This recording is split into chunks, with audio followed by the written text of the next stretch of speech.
baby girl was 5 weeks old, and we lived in California for probably a year. And like they said on the video, everybody else we knew, including both of our families, lived on the East Coast. My parents had just left from their first big visit with the baby the week before. My husband was back at work, and I found myself alone with that baby in our Mountain View apartment, staring at each other, staring at her, totally unsure what to do with myself or what to do with us. We were 100% villageless. I Googled things like, schedule 6-week-old baby, and what to do with 6-week-old baby. 6 seemed better than 5 because she was obviously very advanced, so wrap it up. And the searches were not really of much help, except to introduce me to a world of mommy bloggers and experts who claim to have their newborns on reliable routines, and spun me into a dark web of new parental guilt and anxiety and loneliness. I went on Yelp and searched for baby groups and baby meetups. Meetups were very popular at the time. This was in 2013. And the thing that consistently came up with the most and best reviews was this thing called Blossom Birth in Palo Alto. And I thought, oh no, Yelp says Blossom Birth is only open from 10 to 2, and the mommy bloggers say my child should be mostly asleep at that time. How am I going to get this child to Palo Alto? Ah. But when you're desperate and you put that overtired newborn in the car, and you drive the 12 minutes that feels like 2 hours and hope that you catch every green light as you go to Blossom. And when you walk into a baby group at Blossom at that stage, at that moment in your life, it's like coming out of a dark forest and stepping into the light of day for the first time. And the omniscient, benevolent, glowing little fairy there to welcome you to that village is Eva.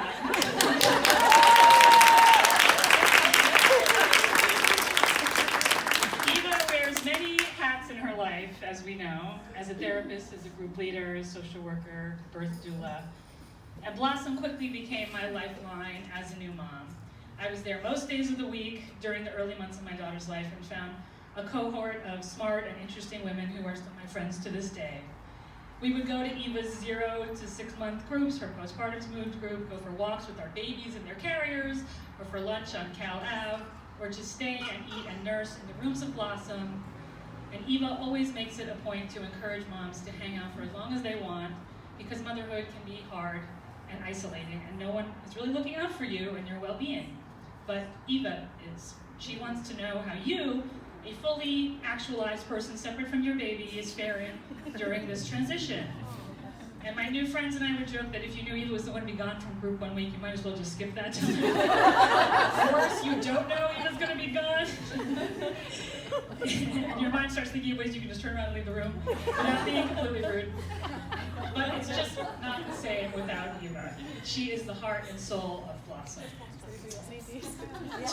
2 years later, when I was pregnant with my son, I asked Eva to be my birth doula. At first I thought, maybe I can get away with hiring someone with less experience, cheaper. But my husband, to his credit, convinced me that in matters of importance, I should probably go with my gut, and my gut wanted Eva. And Eva proved to be exactly who I needed to have the birth that I wanted, and was the perfect counterpoint for my husband, who could do nothing but grin and take hours of video with his selfie stick after I asked him repeatedly to stop.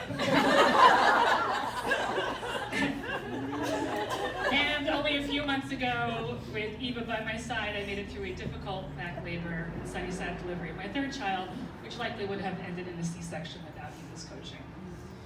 I've been coming to Blossom now on and off with 3 different babies at different ages and stages for almost 6 years. I've never once taken a yoga class. I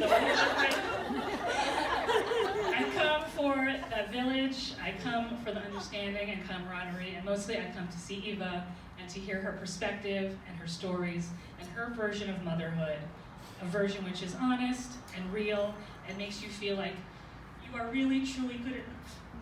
And in a world that expects more of mothers than seems humanly possible, that is extremely invaluable. Eva, I love you. We all love you.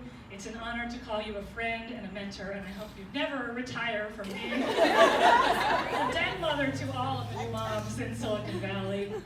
Thank you.